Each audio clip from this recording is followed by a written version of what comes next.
Hey everyone, in this video, I will show you how to embed images from Google Drive to WordPress.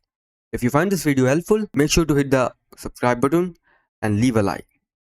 So let's dive in. Now first of all, go on Google Drive. In here, select any images or video you want. I'm going with this video. Click on the video. Okay, now just go over here on these three dots. Click on it and click on open in new window. Okay, now again go on these three dots, click on it, and this time select embed item. Copy this code, go on WordPress, click on this plus icon and select custom HTML.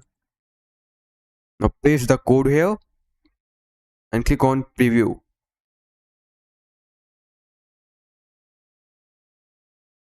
And that's it. You're good to go. That's it for the video. Thanks for watching.